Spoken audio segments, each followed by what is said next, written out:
رسول پاک صلی اللہ علیہ وآلہ وسلم کا ارشاد گرامی ہے کہ میرے صحابہ ستاروں کی مانند ہیں، تم ان میں سے جس کی بھی پیروی کرو گے ہدایت پا جاؤ گے۔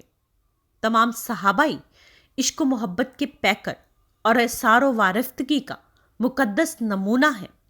تمام صحابہ جہاں بھر سے افضل و اعلیٰ ہیں، لیکن چند چیزوں میں مراد رسول صلی اللہ علیہ وآلہ وسلم حضرت عمر بن خطاب رضی اللہ تعالی عنہ تمام صحابہ میں ممتاز ہیں۔ ان میں آپ کا عدل و انصاف، آپ کی رائے کا وحی اور قرآن کے موافق ہونا، آپ کی شجاعت و دلیری، اللہ اور اس کے رسول صلی اللہ علیہ وآلہ وسلم کے معاملے میں کسی کا پاس نہ کرنا، قابل فخر اور شاندار دینی و مذہبی خدمات اور رعایا کی خبرگیری خاص طور پر قابل ذکر ہیں۔ حضرت ابو ہریرہ رضی اللہ تعالی عنہ فرماتے ہیں کہ رسول پاک صلی اللہ علیہ وآلہ وسلم نے فرمایا، بے شک تم سے پہلے بنی اسرائیل میں ایسے لوگ بھی ہوتے تھے جنہوں نے اللہ سے صرف ہم کلامی کا شرف پایا، لیکن وہ نبی نہ ہوئے۔ میری امت میں اگر کوئی ایسا نبی ہوتا تو وہ عمر ہوتے۔ رسول پاک صلی اللہ علیہ وآلہ وسلم نے یہ بھی ارشاد فرمایا، اگر میرے بعد کوئی نبوت کا مقام پا سکتا تو حضرت عمر ہوتے۔ ایک اور موقع پر آپ نے فرمایا، اللہ تعالیٰ نے عمر کی زبان پر حق کو جاری کر دیا، وہ حق بات ہی کہتے ہیں۔ حضرت سعد بن ابی وقاص رضی اللہ تعالی عنہ ان 10 صحابہ کرام میں سے ہیں جن کے جنتی ہونے کی بشارت آپ صلی اللہ علیہ وآلہ وسلم نے دی۔ وہ حضرت عمر کے بارے میں کہتے ہیں کہ خدا کی قسم، عمر اسلام لانے میں گو ہم سے پہلے نہیں اور نہ ہی ہجرت کرنے میں ہم پر مقدم ہوئے، مگر میں خوب جانتا ہوں کہ کس چیز کے سبب وہ ہم سے افضل ہے۔ وہ ہم سے آگے اس لیے بڑھ گئے کہ وہ سب سے زیادہ دنیا سے بے تعلق تھے۔ حضرت عبداللہ بن عمرو بن العاص رضی اللہ تعالی عنہ بھی رسول پاک کے جلیل القدر صحابہ میں سے ہیں۔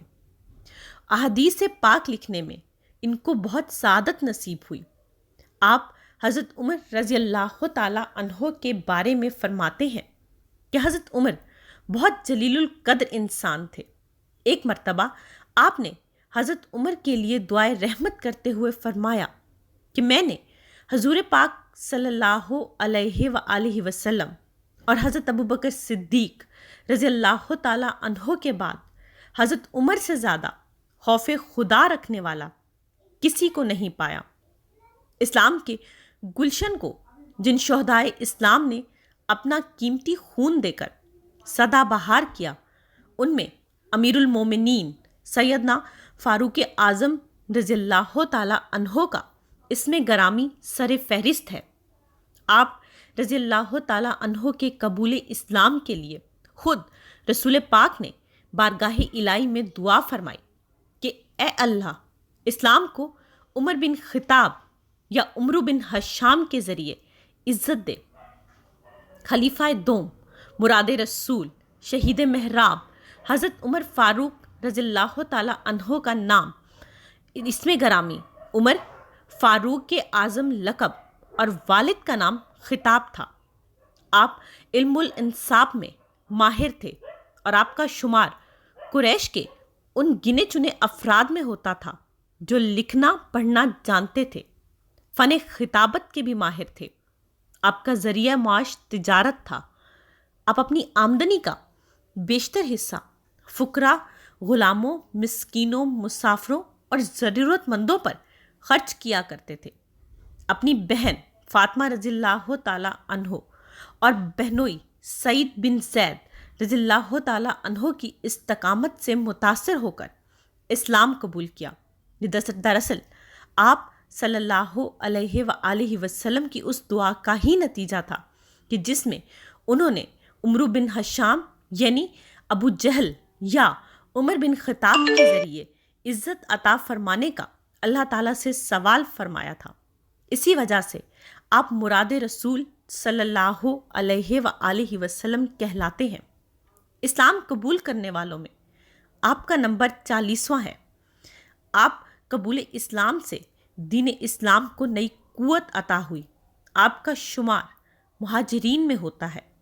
آپ نے 20 افراد کے ہمراہ 13 نبوی میں مدینہ منورہ کی طرف ہجرت فرمائی اور قبا میں حضرت رفاع بن منظر کے مقام میں قیام فرمایا۔ حضرت عمر فاروق رضی اللہ تعالی عنہ اسلام کے بعد تمام غزوات میں شریک ہوئے اور جرأت و بہادری کے جوہر دکھائے۔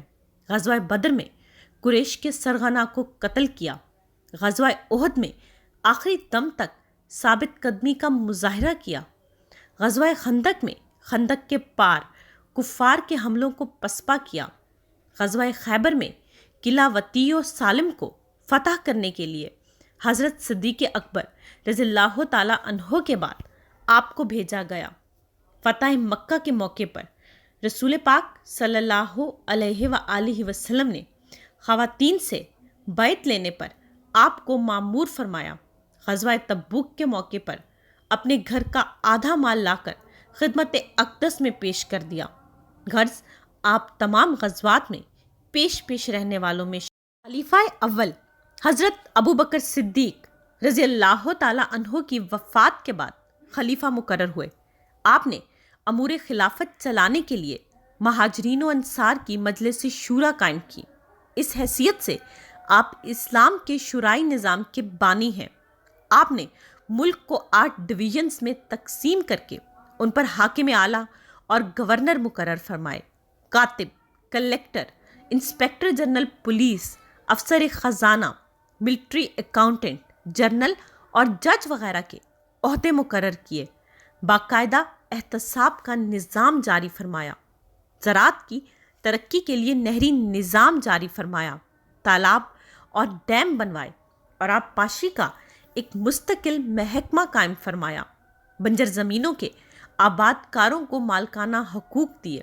سرونٹ کوارٹر، فوجی قلعے، چھاؤنیاں، سرائے، مہمان خانے اور چوکیاں قائم کروائیں۔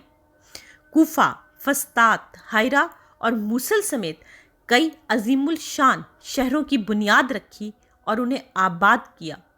فوج اور پولیس کے نظام میں اصلاحات کی اور انہیں منظم کیا۔ بہترین نظام عدل و انصاف قائم کیا جو ضرب المثل کی حیثیت رکھتا ہے۔ سن ہجری کی بنیاد رکھی۔ مساجد کے ائمہ، مؤذنین، فوجیوں اور ان کے اہل خانہ اور اساتذہ وغیرہ کی تنخواہیں مقرر فرمائیں۔ اس کے علاوہ مردم شماری، زمین کی پیمائش کا نظام، جیل خانے، صوبوں کا قیام، لاوارث بچوں کے وظیفے کا اجرا، مکاتب قرآنی کا قیام، نماز تراویح کا باقاعدہ آغاز وغیرہ آپ کے دور خلافت کی یادگاریں ہیں۔ حضرت عمر فاروق رضی اللہ تعالی عنہ نے 22 لاکھ مربع میل پر حکومت کی اور آپ کی مدت خلافت تقریباً 13.5 سال بنتی ہے۔ عراق اور شام پر لشکر کشی کر کے اسلام کا علم لہرایا۔ ایک لشکر بھیجا جس نے مجوسیوں کو عبرتناک شکست دی اور رستم کی سازشوں کا کلا کما کیا۔ جنگ قادسیہ کے 3 کامیاب معرکوں نے دشمن کی کمر توڑ کر رکھ دی۔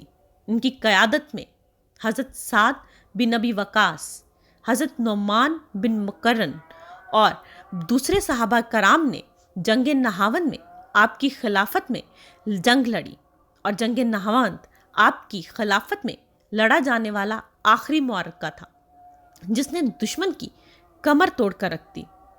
دمشق، اردن، شیراز، بلبک، حمص، شام کا اکثر حصہ، بیت المقدس اور اس کے آس پاس کے علاقے، مصر، فسطاط، سکندریہ، کساریہ، آذربائیجان، تبرستان، کرمان، مکران اور خراسان وغیرہ آپ کے دور خلافت میں فتح ہوئے۔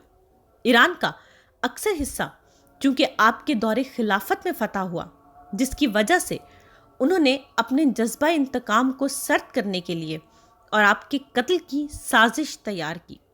مغیرہ بن شعبہ رضی اللہ تعالیٰ عنہ کے پارسی غلام ابو لولو فیروز مجوسی نے نماز فجر کی پہلی ہی رکعت میں تکبیر تحریمہ کے فوراً بعد زہر سے بجھے ہوئے خنجر سے مراد رسول صلی اللہ علیہ وآلہ وسلم پر وار کیا۔ وصیت کے مطابق حضرت عبد الرحمن بن عوف رضی اللہ تعالیٰ عنہ نے نماز مکمل کرائی۔ 3 روز زخمی حالت میں رہ کر یکم محرم الحرام سن 24 ہجری میں 63 سال کی عمر میں آپ رضی اللہ تعالیٰ عنہ نے جام شہادت نوش فرمایا۔ حضرت صہیب رومی رضی اللہ تعالیٰ عنہ نے نماز جنازہ پڑھائی اور روضہ رسول میں رسول پاک صلی اللہ علیہ وآلہ وسلم اور حضرت ابو بکر صدیق رضی اللہ تعالیٰ عنہ کے پہلو میں آپ کو دفن کیا گیا۔